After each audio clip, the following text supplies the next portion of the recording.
홍진경 씨입니다. 홍진경 씨. 너무 웃기고 재밌고 개그 프로에만 나오는 홍진경 씨. 유튜브 채널만 운영하시는 그 홍진경 씨가 아니고 누적 매출액 3,100억 원. 이 사업체의 경영자로서 비즈니스 우먼으로서의 홍진경 씨입니다. 잘 알고 계신지 모르겠네요.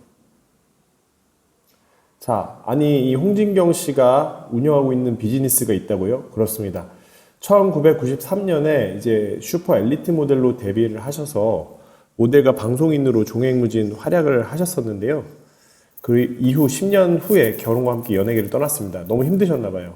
그때 2004년에 김치 사업을 시작했습니다. 그리고 2005년부터 본격적으로 공장에서 생산하고 판매하면서 식품 브랜드가 됐는데요. 이제 김치뿐만 아니라 만두, 장, 다시팩, 전 뭐 이런 것들을 판매하고 있고요. 2023년 초 기준 이제 진짜 매출이 3천억 원대 되는 그 비즈니스라고 해요. 연예인분들이 많은 이런 사업을 하고 있지만 이렇게 성공적으로 하고 계시는 분들이 이렇게 오래 하고 계시는 분들이 얼마나 있을까 싶은데요. 홍진경 님이 이렇게 슈퍼모델 활동하다가 연예인으로서 활동하다가 너무 지쳐서 시작한 이 사업의 성공 비결이 뭘까 한번 그것을 파헤쳐 보려고 합니다. 마케팅적으로 한번 파헤쳐 보려고 해요. 자, 이 맨 처음에 이 김치 사업, 더김치 사업을 시작하셨을 때에는 이제 뭐 신혼집에서 담갔고 하나도 안 팔릴 때는 이웃들에게 나눠주기도 했다.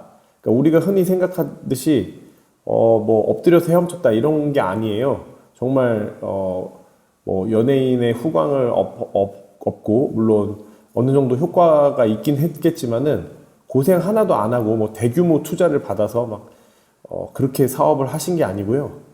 500만 원, 자기 자본금 500만 원에서 시작을 했다고 합니다. 그리고 자기가 이제 자기 신혼집에서 담글 정도로 시작을 했고 안 팔릴 때도 있었고 이 시작이 여기 나오는 홍진경 님의 어머니의 손맛이 좋아서 이제 시작됐다라고 해요. 원래 어머니가 손맛이 좋아가지고 주변 분들한테 김치를 만들어서 팔기도 하고 이렇게 했다라고 하는데 홍진경 님이 이것을 이제 유심히 보시다가 사업 아이디어로 한번 생각을 한 거죠. 어머니가 집에서 담근 이 김치의 맛, 할머니로부터 물려받은 레시피, 이 김치 사업은 엄마의 손맛이 없으면 불가능한 일이었다. 근데 사실 요리사도 아니시고 그냥 살림만 해오신 평범한 가정주부신데 이게 워낙 어머니의 손맛이 들어가 있고 그러다 보니 정말 맛이 좋았다고 합니다. 그래서 평택의 한 김치 공장에서 이렇게 얘기했다라고 하죠. 이거 대박날 수밖에 없겠다. 조미료랑 설탕이랑 하나도 안 들어가니까 성공할 수밖에 없지. 그러니까 사업을 위한 사업을 한 게 아니라 정말 어머니의 마음으로 주변 사람에게 좋은, 우리 가족에게 좋은 김치를 주고 싶은 마음으로 맛있는 김치를 만든 거기서부터 시작을 했고 자본금 500만 원으로 출발을 했다는 겁니다. 자, 그럼 이 시작이 어떻게 됐을까 얘기를 들어보면요. 집에서 어머니 김치를 보고 그러면 엄마 이거 사업해보자 하니까 어머니가 반대하셨다고 그래요. 아, 내가 무슨 사업이야. 그리고 괜히 사업했다가 너 이름에 먹칠만 하고 뭐 예를 들어 홍진경님 이름으로 이제 김치를 내자고 했으니까요. 그랬더니 어머니가 이제 홍진경님이 이런 제안을 하셨다고 해요. 그렇게 부담되면은 그냥 나랑 쇼케이스 한 번만 하자. 그냥 그 신사동에 있는 그거 하나 빌려가지고 식당 하나 빌려가지고 지인들이랑 기자들 초청해서 엄마가 주고 싶은 김치 잘 한번 만들어서 한번 줘봐. 그러면은 뭐라고 하나 한번 봐보자. 이랬는데 이제 당시 이제 쇼케이스를 위해서 빌렸죠, 식당을. 그리고 거기 이제 홍진경 지인분들하고 엄정 뭐 이런 여러 가지 연예인분들이 모여서 이제 시작을 하게 된 거죠.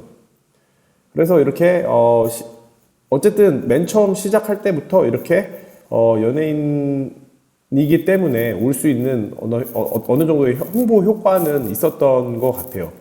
그래서 결국에 이렇게 홈쇼핑에도 진출하게 되고 유통 채널이 어느 정도 확보가 된 거죠. 자, 홍진경님은 이 어머니가 제품 퀄리티, 제품의 품질에 신경을 쓰시는 동안 홍진경님은 마케팅, 홍보 이런 것에 집중을 하셨다고 해요. 그런데 이제 가장 신경 쓴 부분이 패키징, 포장이라고 하고요. 보통 이제 일반 시중에 나와 있는 전통적인 어떤 그런 김치의 느낌 있잖아요. 그런 거에서 탈피해서 홍진경 님이 이제 패션 모델 출신이신 만큼 그 특유의 감각으로 모던하고 멋지고 세련된 그런 김치 포장, 이런 비주얼의 김치 포장과 패키징 홍보 활동을 하는 거죠. 이제 이 더김치 사업이 해외로 진출을 본격적으로 하고 있어요. 그래서 이제 LA나 뭐 한인 마트들 중심으로 국제적으로 유통이 되고 있는 그런 상황입니다. 진짜 글로벌 비즈니스를 하시는 분이 된 것 같아요. 대단합니다. 아까 말씀드린 대로 패키징에 아주 특징이 있다라고 하죠. 홈페이지에도 들어가 보면은 이런 이미지들인데요. 이게 이제 그 많은 고객분들이 분석을 하고 좋아하는 점들을 이야기할 때 기존 이제 썸네일이 김치 본연의 모습 그리고 깔끔하게 이걸 담아내서 집중도도 높고 너무 깔끔해서 사고 싶게 만든다. 이렇게 잘 했고요. 뭐 중량이나 가격을 이렇게 구분할 수 있도록 UI도 잘 했고, 그리고 또 하나 중요한 게 있죠. 바로 직접 받았을 때, 더김치를 받았을 때 이렇게 깔끔하게 옵니다. 택배를 받아본 소비자가 패키지를 봤을 때부터 브랜드에 대한 긍정적인 이미지를 가질 수 있게 이 디자인, 패키지 디자인을 너무너무 잘했다라는 건데요. 이렇게 패키지, 그러니까 고객들과 직접적으로 한번 첫 번째 만나는 패키지를 통해 가지고 커뮤니케이션을 너무 잘하는 사례가 또 있죠. 뭐 현대카드 같은 경우에도 우리가 카드를 받으면 보통 신용카드 받을 때 막 그게 특별한 경험이 들진 않잖아요. 그냥 우편물로 생각이 드는데 현대카드 같은 경우에는 너무 패키징이 잘 돼 있어서 그걸 열 때부터 막 초콜릿 선물을 여는 것 같은 특별한 경험을 주는 거죠. 그런 패키징을 이 더김치, 홍진경 더김치도 하고 있다라고 보시면 돼요. 자, 그러면 이렇게 홍진경 님이 홍보를 워낙 잘해서 이렇게 깔끔하고 예쁜 디자인, 홈페이지 이런 것들로 잘 했고, 그리고 아까 보셨던 어머님의 이 손맛, 어머님의 손맛, 할머님부터 내려오니 어머님의 손맛이 합쳐져서 이제 이 홍진경 님의 더 김치가 정말 성공적으로 되고 있구나라고 이야기를 하고 있는데요. 그런데 사실 저는 또 한 가지를 이야기하고 싶습니다. 뭐 연예인분들이 자신의 이제 어떤 영향력을 이용해서 그리고 이렇게 사업을 하는 경우는 있는 것 같아요. 그리고 또 꽤나 성공적으로 주목도 받고 이목도 받고 이렇게 하는 경우는 많은데요. 사실 더 김치만큼 2003년부터 시작해서 20년 동안 이렇게 꾸준히 한 기업이 성장해 나가면서 해외까지 진출하는 사례가 많지는 않습니다. 저는 그 이유가 디자인, 이런 단순한 홍보나 디자인 이런 것들을 넘어서는 힘이 있다라고 보는데, 아무래도 이거는 그 어머니와 김치를 중심으로 이 비즈니스가 500만 원에서부터 시작했잖아요. 그러면서 이 어머니의 진심 그리고 정성, 이런 그 브랜드의 어떤 역사에서 느껴지는, 스토리에서 느껴지는 진정성이 아닌가라고 생각을 해요. 예를 들어서 박재범님의 원소주가 아주 대표적으로 연예인이 비즈니스로 성공하고 있는 사례잖아요. 너무너무 잘 팔리고 있고 비즈니스 너무 크고 있고 그리고 해외로도 진출을 하고 있고요. 자, 그런데 이 비즈니스는 지금 이제 2, 3년, 4년 이렇게 시간이 됐죠. 이 시간의 검증을 원소주가 과연 잘 견딜 수 있을지는 아직은 미지수라고 생각합니다. 과연 이 런칭 때만큼이나 이 원소주가 계속해서 인기를 끌고 갈 수 있을까? 거기에 대해서 또 쉽게 판단할 수는 없겠죠.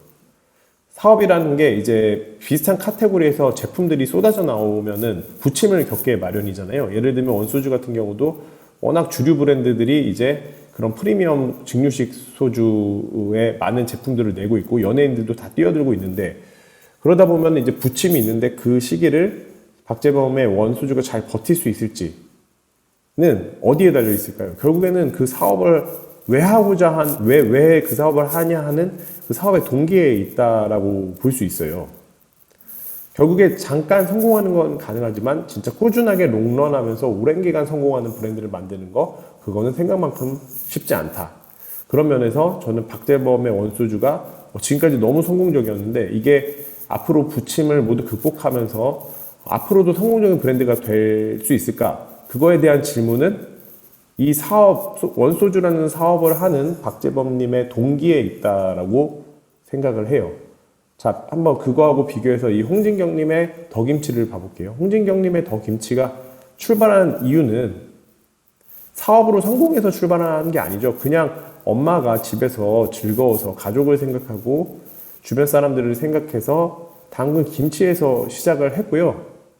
실제로도 이 스토리에 보시면 알겠지만 뭐 신혼집에서 담그고 안 팔릴 때 가족들에게 나눠주고 오히려 부침을 많이 겪었어요. 그 어려운 시간들을. 근데 그러면서도 문제는 이걸 멈추지 않았다는 이야기를 저는 하고 싶은 건데요. 결국에 이 인플루언서나 연예인분들이 하는 사업이 당연히 초기에는 성공할 수 있는 여러 요인을 가지고 있습니다. 특히 유통 측면에서 그러죠. 유통 채널을 연예인들은 너무나 쉽게 확보할 수 있어요. 유명세를 활용해서. 그리고 홍보 측면도 마찬가지입니다.